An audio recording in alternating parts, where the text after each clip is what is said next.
With David Tennant returning as our main Doctor for the 60th anniversary year of Doctor Who, I thought now would be the perfect time to rank every David Tennant era episode. And so for this brand new episode of the podcast, that's exactly what I'm going to do.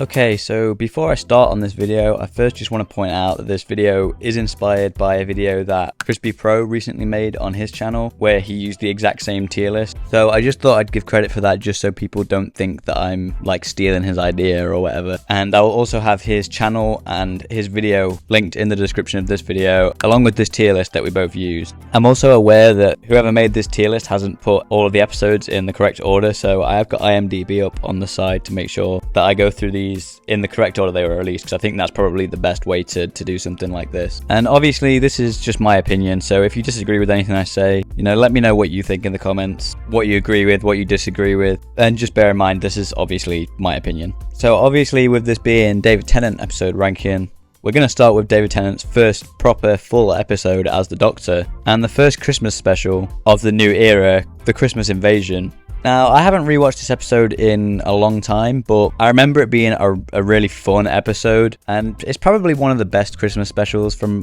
memory, especially of the RTD era anyway. But David Tennant himself doesn't really show up that much in this episode. It's mostly a bit of a Doctor Light story, which is kind of odd to say it's his first episode, and we mostly just see him lying in bed for most of the episode. I'm not saying I disagree with the choice. I think it is a good idea, and when we do finally get to see him at the end, I think he's really great in it. I think the Sycorax as well are very interesting villains. I think they're one that I'd really like to see come back at some point. I know Doctor Who magazine has recently hinted at the fact that we're going to get somebody returning from 2005, so it's absolutely possible that it could be the Sycorax, but I think Trinity Wells is more likely for that. But for now, I'm going to put Christmas Invasion at good. So the next episode is the first episode of series 2, which is New Earth. For me personally, I don't necessarily think this episode is bad or anything, but I don't think it's the best opening episode for a series. And if you know me, you know I'm not the biggest fan of series 2 as a whole anyway. It's a really interesting one to see the 10th Doctor and Rose interacting for the first time properly, or actually going on a proper adventure with each other where they're both actually there, because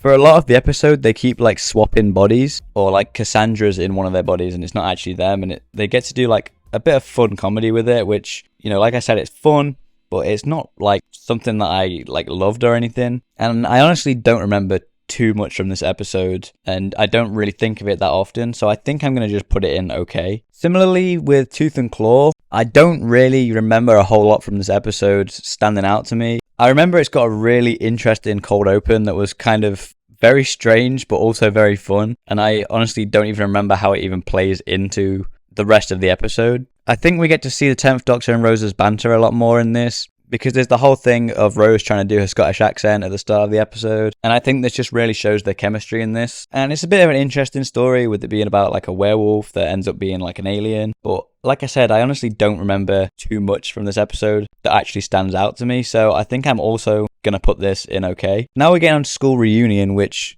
is a lot better than the past couple of episodes. I still don't think I love it as much as everybody else does, but it's great to see Sarah Jane come back. And I love the scene where Sarah Jane finds the TARDIS and realises that she's finally been reunited with the Doctor. And I also love the scene where we first meet Sarah Jane and she has no idea that the 10th Doctor is the Doctor. And it's great to see, for the first time in the new era, the current companion realising that the Doctor's obviously had a lot of companions before in the past, and that Rose isn't the first one. And I think Rose and Sarah Jane have some great moments together in this episode. I also think Anthony Head is a great villain in this, but the Krillitanes themselves, I don't really remember much of what they do and what they're all about, and I don't remember them standing out that much to me. But getting to see Sarah Jane and also getting to see K9 in this does make it better than the past couple of episodes that I've been discussing. So I'm going to put this one in good, I think, for now. Okay, so now we're getting on to Stephen Moffat's first episode of the David Tennant era. Now, Stephen Moffat was basically at his peak during the RTD era, so this one is also, like a lot of the others, really good.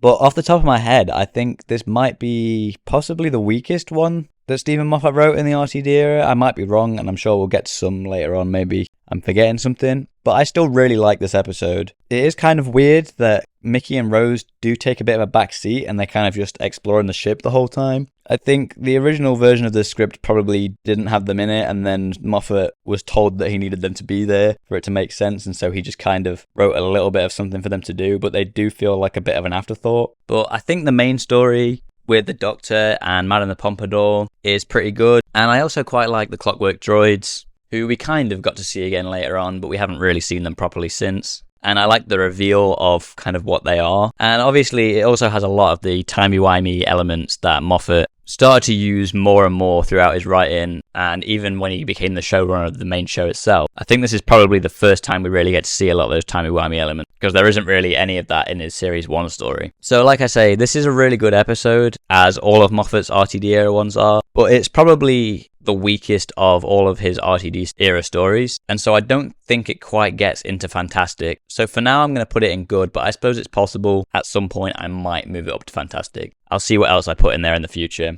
Now, I think The Rise of Cyberman and The Age of Steel is a pretty interesting story, and I remember it being pretty good. I think it's cool that it all takes place on like a parallel world, and it's a very interesting way of introducing the Cybermen in the new era. And obviously, when I was watching this as a child, I had no idea about the classic version of the Cybermen and how they were introduced or their origin story, their backstory. So knowing that now, it is a little bit like interesting, because I do kind of prefer the kind of body horror idea of the classic Cybermen, and this kind of isn't that. It does have the same kind of ideas, but they look more like just robots that have human brains in them. And I preferred when we got to see the more body horror aspects of the Cyberman, like in World Enough and Time and The Doctor Falls. So if they do come back again, I'd love to see more of that. But at the time, watching this, I do think this was a good introduction, and it was really interesting to see the parallel world and the stuff with Rose getting to see her dad again, and a parallel universe where her dad's still alive. And I think it's a pretty solid introduction for the Cybermen, like I say. But for these two stories, I think personally, I'm just going to put them in good, as I can't really say they stand out too much from the other ones that I've put in this category. Now, The Idiot's Lantern for me, well, I think it's a pretty cool concept and a pretty cool setting to put this story in. You know, focusing on the villain kind of being in the TVs and taking people's faces during the Queen's coronation, which was like the most viewed event on TV at that time or whatever, is a very cool concept, but I think this episode is quite forgettable, and they don't do enough with that concept for it to be interesting. And it's definitely one of the most forgettable episodes in this series, and probably in the RTD era as a whole. So I think I'm going to put this one in bad, but it could maybe get moved up into okay if there's something else that gets put in there and I don't feel like they deserve to be in the same ones. We'll see. Okay, so The Impossible Planet and the Satan Pit, I do remember being pretty good. It's the first time we're introduced to the Ood, and the villain itself is literally like the devil, or I guess it's called the Beast in this one, which is a really interesting idea. I know Shooty has recently said that he would love to see the Beast again, or maybe it was Millie Gibson saying it, I can't remember. Which, you know, I did love this villain. I think it was very cool. I don't know how they'd be able to bring him back and what way they could utilize him, but he is a very cool villain. I especially like the scenes before we even get to actually see him and he's just like possessing people, especially the scene where you can just hear his voice and he's telling the guy to not turn around. That I remember really creeping me out as a child.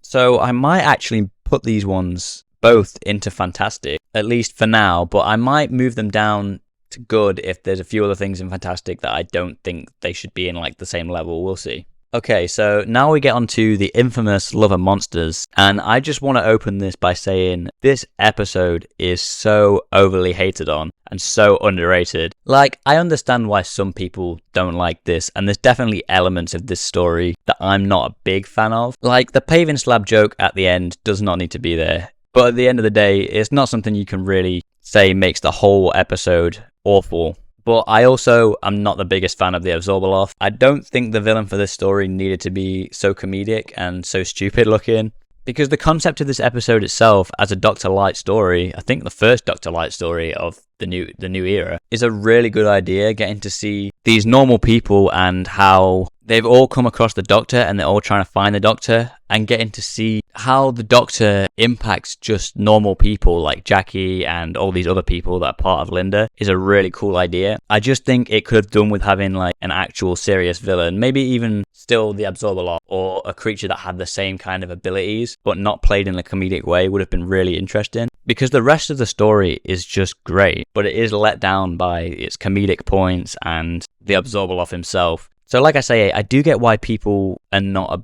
big fan of this episode and why people were let down by this episode, but I personally still think it's really underrated and definitely overhated on, especially when the episode right after it is so much worse, which I'll get into. But for now, I'm gonna put Love and Monsters in at least good, because it's definitely better than okay. There is just a couple things to let it down. But as I was saying, I find it so weird that this is the episode that people talk about and hate on so much when Fear Her immediately follows it and is so much worse. I'm immediately going to put Fear Her in bad, but I'm going to keep talking about it. I think the reason people like to talk about Love and Monsters more than Fear Her when they're talking about bad episodes is because there's so much more to be offended by in Love and Monsters when it comes to like the absorber off and the awful jokes that are in it. And it's just a lot more interesting to talk about when talking about a bad story, whereas Fear Her is just boring. That's all there is to it. It's just so boring. So there's almost nothing to kind of talk about when talking about bad episodes with it, because you just kind of almost forget it exists because it's just so bland. And so maybe that's why Love and Monsters gets brought up a lot more than Fear Her does. But I just think it's so unfair how hated Love and Monsters is, and Fear Her just never gets brought up. But it's definitely in the bad category. It's one of the worst episodes in the show. It might be the worst episode just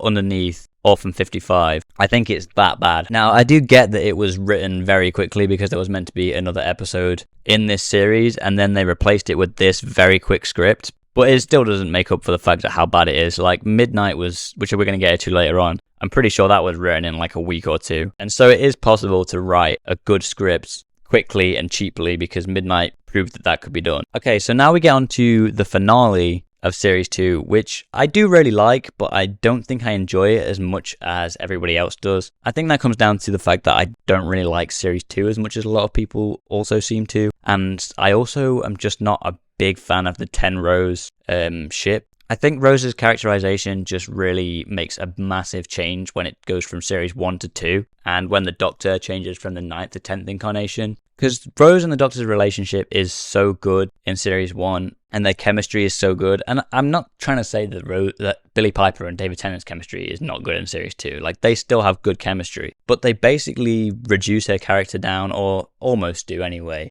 to just fancying the Doctor, when that was not at all what it was about in Series 1. And they don't do a whole lot else with it. Now, there's still some great moments in Doomsday. Like, I still love all the moments that everybody else loves. I love the Daleks and Cybermen slagging each other off. I love the moment where Rose does get separated from the Doctor and they're at the wall. And I love the bit on the beach at the end. But I just don't think those moments hit as hard for me as they do for everybody else, because I just am so irritated by Rose's characterization in this whole series. But like I said, I do still like aspects of this episode. It's not like I hate this episode or anything. I just don't like it as much as everybody else seems to. So for me right now, I think I'm just going to put them in good, and I don't think they're going to get any higher than that. Okay, so now we're on to the second Christmas special, the first episode with Catherine Tate as Donna Noble in it, and she is so annoying in this episode. Now, I just want to make it clear, Donna Noble is probably my favourite companion of all time. This isn't me hating on Donna, but in this episode, and I think most people can agree, she is so annoying and feels like a bit of a different character. Now, I do still think it works, because the whole point of Series 4 is she does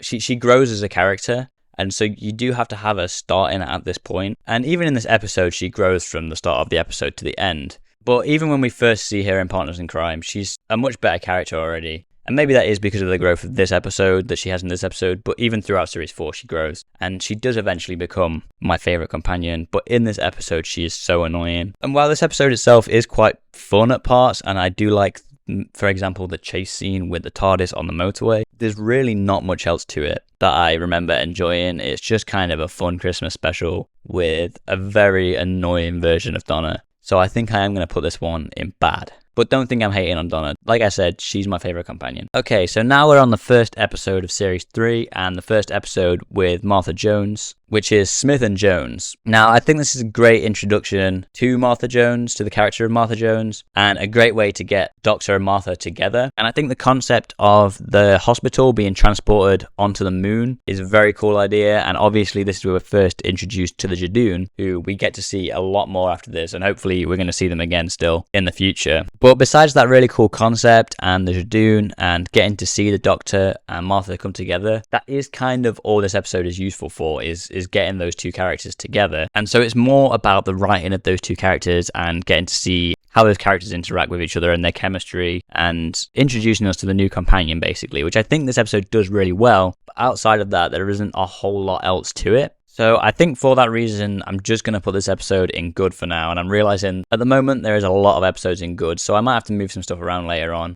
but we'll see. Okay, so the Shakespeare Code is another one of those episodes where I don't really remember much about it. I kind of forget this episode exists a lot, but it's not like bad or anything. It's just, well, I think it's just okay. So I think I'm going to immediately put this in okay, and I don't feel that bad putting it that low on the list as well, considering it's written by Gareth Roberts, who's just an awful guy. And I used to feel the same about Gridlock. I remember thinking Gridlock was a pretty just okay episode, and there wasn't a whole lot to it. It was fine. But the last time I watched it, or maybe even the last couple of times I rewatched it, it's a lot better than I remember it being. I always forget the macro are in there, and they don't really do a whole lot to the story. It's almost just like a cameo of a classic villain that I didn't even know was like a classic monster when I first watched it as a child. I'd never heard of the macro before. But I also always just forget they're in it. But the concept is really cool. They get to basically just be in the same location the whole episode, but just redecorate each car every time. And yeah, like I said, this episode is a lot better than I remember it being. And the reveal at the end is great. We also get to see the face of Bo again, which is great, and sets up some stuff for later on in the series. So I just think this episode is a lot better than I remember it being, and I'm gonna have to put it in good. Okay, so Daleks in Manhattan and Evolution of the Daleks is one of the most forgettable Dalek stories. I think they had a pretty cool idea, a pretty cool setting. The human Dalek is an interesting idea, but I don't think it's executed very well or memorably. It's cool to see Andrew Garfield in this episode, and he's good in it. But besides that, this episode is pretty forgettable, and I think it is to the point where I do kind of want to put it in bad right now. Similarly, the Lazarus Experiment, once again, it's a very cool idea, a very cool sci-fi concept, a good idea for a monster, and I like that we get to see Martha's family, but the episode itself just isn't all that great. Besides setting up Martha's family and why they don't trust the Doctor to kind of set up the finale. So I think I'm going to also put this one in bad. Okay, now we get to the first Chris Chibnall episode of Doctor Who,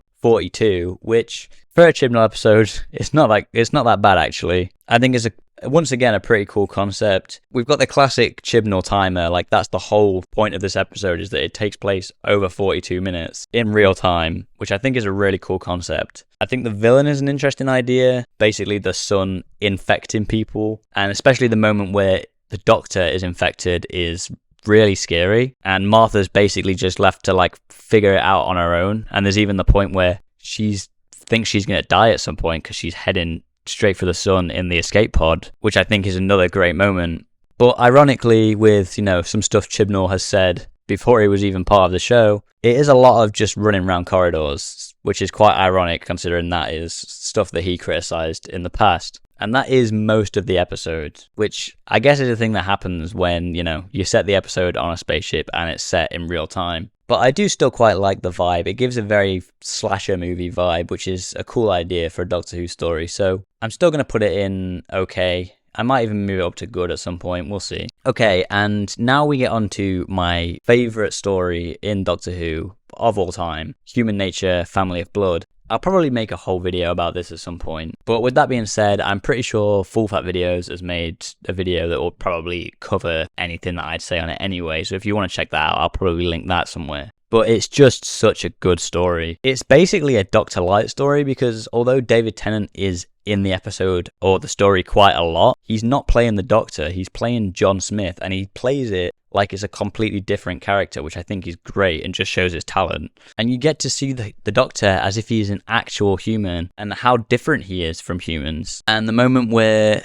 John Smith realizes he's not real and he's got to give himself up to save everyone from the Family of Blood, and he's just crying, is one of my favourite moments in Doctor Who. And I think, once again, David Tennant plays it absolutely perfectly. We also get to see a lot more of Martha in this. A lot of this series just really shows how strong of a character she is, how she often has to work on her own, especially in this one where the Doctor's basically not there to help her, just shows how great and strong of a character she is. And the Family of Blood themselves are so creepy and so well performed by every single actor that plays them, especially Baines. They're just so creepy and eerie, and especially the fact that we don't even really get to see what they look like is just so great. And we really get to see the Doctor's dark side in this story at the end, where he just gives them basically the cruelest punishment, which seems a little bit out of character, but sometimes we get to see the Doctor's dark side like that. And at the end of the day, he is giving them what they asked for and what they wanted, and just showing them how what they wanted is not necessarily as good as they expected it to be. But another part that I love about this episode is how perfectly and subtly it sets up the finale by introducing us to the Fob Watch and the concept of the Chameleon Arch. Because when you first watch it, it seems like it's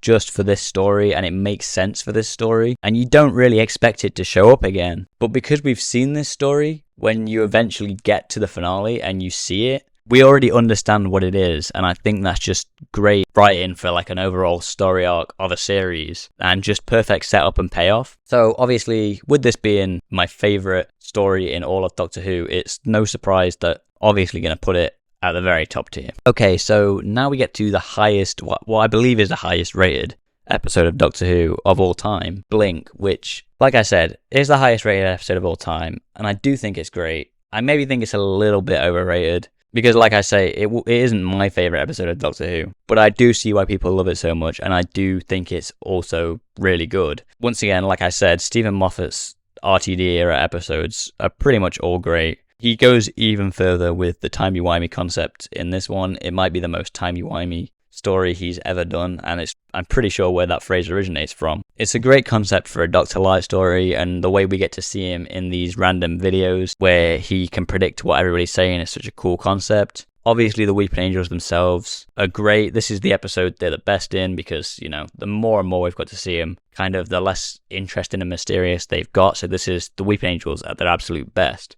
And so, even though I say it's a little bit overrated, I still will put it in the top tier because it is still a great episode. Okay, so throughout this video, I have been putting two-parters kind of on the same tier, but that might change with this kind of three-part finale. Especially Utopia, it's kind of, I do count this as a three-parter, but Utopia is very different from the other two parts and is more of a setup for these two parts. But I still think it's great and one of the best parts of this finale, and it perfectly sets up the finale. I think Derek Jacobi as the Master is great. I know he kind of has come back for like big finishes and stuff like that for the War Master stuff, but I do hope at some point, maybe even just for like one story, for one episode, that we get to see him again on like a one-off basis, or maybe even just like some flashback scene or something, because he was great as the Master. But obviously, for the most part, we see him as Professor Yana for half an episode or the most of the episode.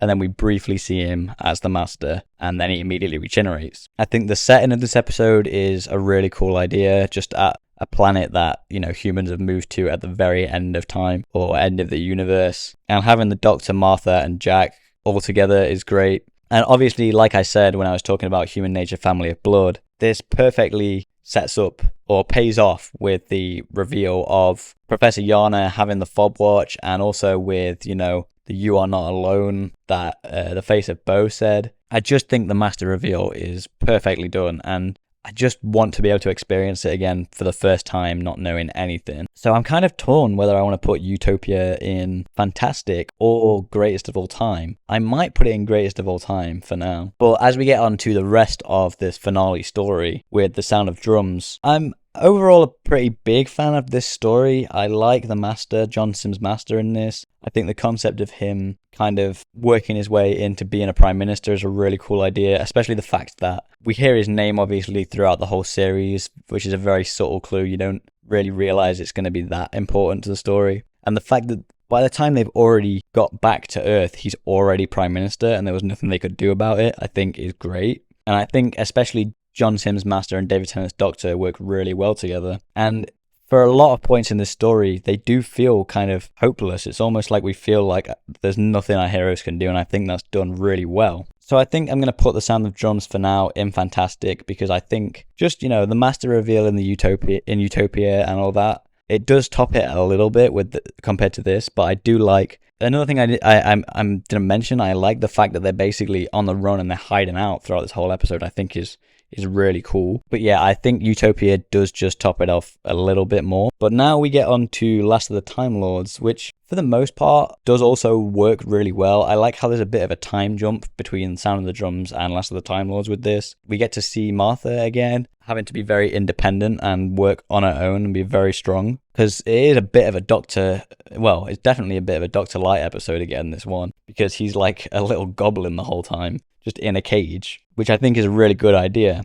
But the problem with this episode is I'm not a big fan of the conclusion to this episode or the solution that they come up with. I like the reveal that, throughout the whole episode, we've been thinking that Martha's putting together this weapon to destroy the Master. But then it's revealed that that was just like a cover and she was actually, doing something else and talking to all these people and telling them about the Doctor. I think that's a really cool idea. But the fact that it culminates in the Doctor becoming like Space Jesus at the end and scaring the Master is a little bit strange and doesn't really make much sense. Like they do give an explanation to it, but I don't think it's that much of a good justification. And the fact that the whole year or whatever it is just kind of reversed by the push of a button is a little bit of a cop-out for me. So I think it does kind of let down the past couple of parts of setup to this. And also even the setup in like previous episodes like Human Nature and Family of Blood. It does let it down a little bit. But with that being said, there is still a bit at the end of this episode that I like. Not the actual conclusion and solution itself, as I just said, but I like the moment where the Master dies and the Doctor is, trying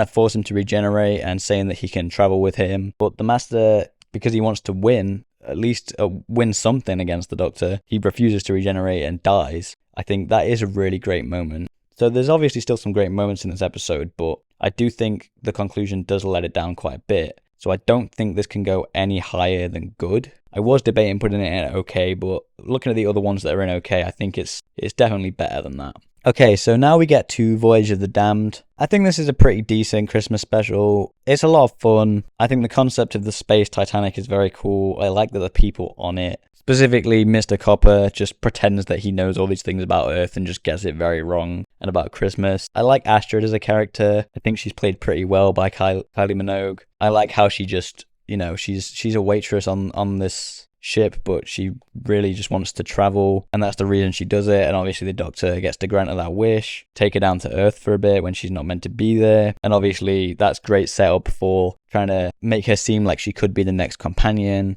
And then obviously that doesn't happen because she unfortunately dies. I think the team that we get to follow through most of the episode, that most of them, eventually get killed off, are pretty good and quite likable. I mean, there's obviously a very unlikable character in it as well, but I think obviously that's intentional and done very well. And I think it's very clever that they made him one of the only ones to survive. And obviously this is the first time we get to see Bernard Cribbins as Wilf, even though he wasn't mentioned as being Donna's grandfather because he wasn't intended to be that at this time. So I think it's pretty good. I'm debating whether to put it in okay or in good. I think just because there's not a whole lot in okay, I might put it in there. No, actually, I'll put it in good. I think it is better than okay. Okay, so now we get into Partners in Crime, and this has a very similar thing to it with Smith and Jones, where the episode isn't really about, the plot of like the villains or anything like that, or about the adipose, about the aliens. It's more about the Doctor and Donna kind of coming back together,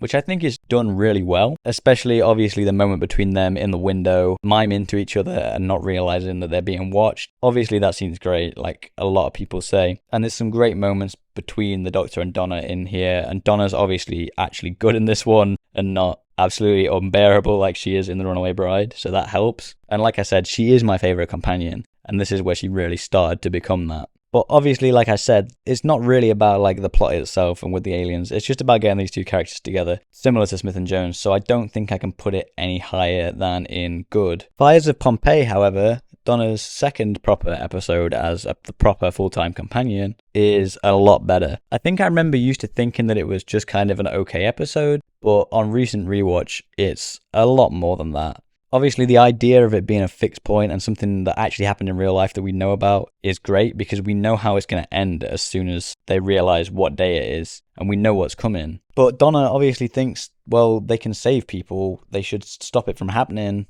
And obviously the Doctor tells us they can't do that because it's a fixed point in time, which she doesn't really understand the idea of those yet. And I also think it's great that they end up having to be the people that make the volcano eruption happen, because they know it's got to happen somehow, but they don't realize it's going to be because they have to make it happen by defeating the villains. And so I think that twist is really good as well. But we also get to see more of Donna's character in this, and she becomes more three-dimensional of a character, where we see Catherine Tate's great performance, where she breaks down just telling the Doctor to save just one person, and they eventually obviously save Caecilius's family, which I think is just a great moment. So I think for me personally, this episode, I used to probably would have put it in maybe okay or good, but I'm definitely going to put it in fantastic. It's so much better than I used to think it was. Planet of the Ood is really similar as well. I used to think this is one of the most forgettable episodes in the series and in the RTD era as a whole. But on rewatch, it's also so much better than I remember it being. And a really good story to be able to see the Ood again, because obviously when we first see the Ood, we know again that they're slaves, they're a slave race. But it's not really touched on that much in that episode because that's not what it's about. So it's great that we decided to come back to the Ood and actually do an episode about that and show how horribly these aliens are treated by people. And so, yeah, I think this episode is a lot better than I remember it being. I probably used to would have put it in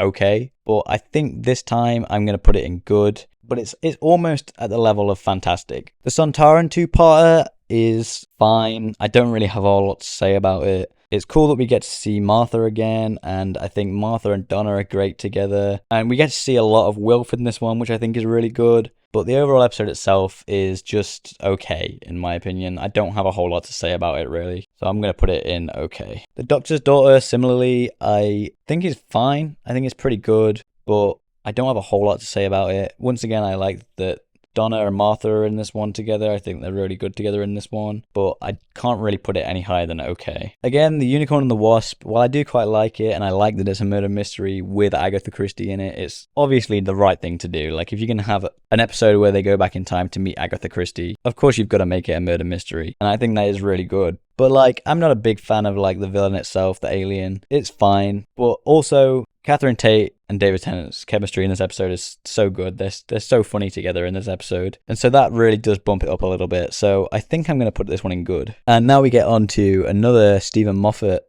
story in RTD era, Silence in the Library and Forest of the Dead. This is one of his best ones. We get to see River Song for the first time, and it's probably the best River Song story if we're being real, because similar to like the Weeping Angels, the more we see them, the kind of less mysterious and interesting they become. I do still like River Song in her subsequent episodes, and I do still think she's a great character, but I think this is the best that we'd seen them, especially the fact that, you know, she knows who the Doctor is already, but the Doctor has no idea who she is. It's another one of those timey-wimey Stephen Moffat concepts that I think was just such a good idea, even if we didn't end up seeing more of her outside of this episode. I think I'm going to put this two-parter in fantastic. Okay, and now for another great episode, great story. We're on Midnight. As I said earlier, this is proof that you can write a quick and cheap story and still make it really good, because it ended up being one of the best episodes in the whole of Doctor Who. It's a companion-like episode. We only really see Donna at the start and end, and it all takes place in one location. It's basically a bottle episode that takes place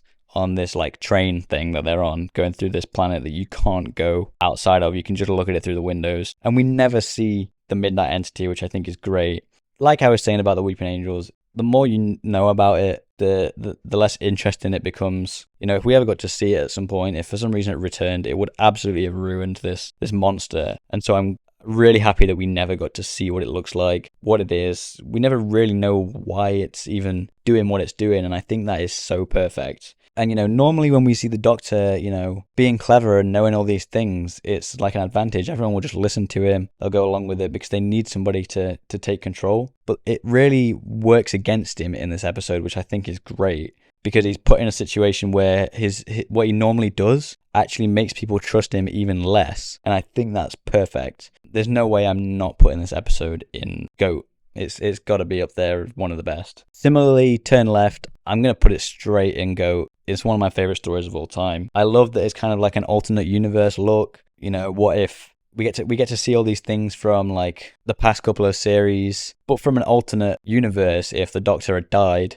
which I think is just a great concept for a Doctor Light story. I think Donna's great in this as the main character. We get to see Rose again. It's just another one of those perfect stories. There's no way I couldn't put this in GOAT. And now we get onto the finale of Series 4, The Stolen Earth, Journey's End, which is like the Infinity War and Endgame, basically, of Doctor Who. It's basically every companion we've seen of the new era all coming together to face off against the Daleks, invading Earth. Davros is there. It's really good. And obviously the scene where the Doctor has to erase Donna's memories of him is one of the best and most emotional moments in the whole show. And especially when, he comes back and he has to talk to Wilf and Sylvia about it. It makes me cry every time, both the moment in the TARDIS where he's wiping her mind and Wilf's reaction as well. It's just so sad and I can't help but cry at it every single time. There's no way I'm not putting these in the greatest of all time. Now we get onto the 2009 specials, starting with The Next Doctor, the Christmas special, which I think is a cool idea, especially when people knew that,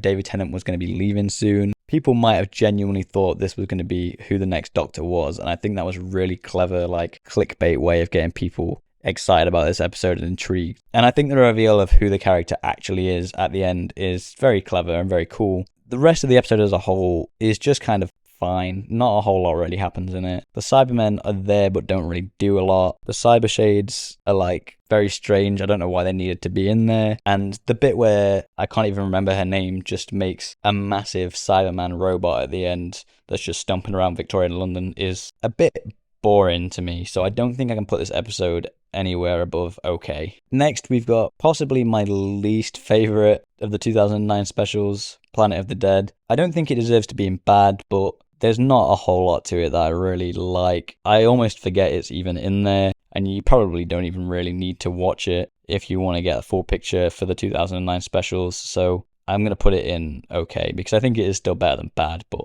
it's definitely the worst one of the 2009 specials. With that being said, now we're getting on to the best one of the 2009 specials, The Waters of Mars, which similarly to Fires of Pompeii, we get in there knowing that this is a fixed point in time, all these characters are going to die somehow, and the Doctor cannot stop that from happening, and so he tries his best to basically get out of there, but they won't let him leave. So he just kind of has to be there and watch the inevitable as all these people are about to die around him, and he starts watching them slowly get killed off by the Flood, who are great enemies. This really great concept to have them basically be infected by this water that as soon as one drop touches you, you're infected too. I think that's such a great idea and such a scary concept. Definitely one of the creepiest villains we've had in the show. But obviously at the end, he decides, he's the last Time Lord left. He becomes the Time Lord victorious, and he decides to save all the people that are left at the moment that he decides that he's going to change history. And he decides to change this fixed point in time because he's just got his massive ego on him, He's decided he's able to do it now, and maybe that's because he's done it once before with, as he says, little people in Fires of Pompeii. And so he just becomes really arrogant and egotistical and decides to just change time. And that moment, that scene at the end where he's explaining all this is one of the best scenes in the show. And he thinks he's doing the right thing, but he's really not. And so Adelaide shoots herself anyway because she knows she wasn't meant to live. And that just, it really brings him down to earth. He realizes he's made a big mistake and that he's not basically this god just because he's the only Time Lord left and he doesn't have anyone to answer to. He realizes that what he's doing is still wrong. He can't do that. It's just a perfect episode. There's no way. I don't really need to carry on talking about it and praising it. There's no way I'm not putting it in GOAT. The End of Time, though, David Tennant's last story as the 10th Doctor full time, is not as good as the rest of the specials in 2009. I remember loving it as a child when I was younger when it came out. I thought it was great. It's great to see the Master back, and I love that Wilf is the companion. He's my favourite companion, and this story is the only reason I'm allowed to even count him as a companion. I mean, I know I did say earlier Donna's my favourite companion, but if we can count Wilf as a companion because of this story, Wilf is my favourite companion. And if not, then he's my favourite character anyway in the show. There's no doubt about it. But besides that, the actual story itself isn't the best one. And the regeneration, as much as I loved it at the time, I realise now is not the best one. And so I think I'm going to have to put this whole story in good. And that's it. This tier list doesn't have other David Tennant stories that were after his era in it, Day of the Doctor, and obviously it doesn't have Power of the Doctor in it because that doesn't really count. It's not a David Tennant story, just like how it doesn't have Parting of the Ways in it, just because he shows up at the end because he's been regenerated into. It doesn't really count. So that's every David Tennant era story ranked. I think I'm pretty happy with that. There's maybe some that I could change and move around slightly, but I think I'm going to stick to that. Let me know what you think. Let me know what you change, what your favourites are, what your least favourites are, if there's anything you disagree with. And if you want to watch something similar to this, I've actually made a tier list of every series of New Who about a year ago. So if you want to see me make more Doctor Who tier lists, I'll put that on screen now and you can click it.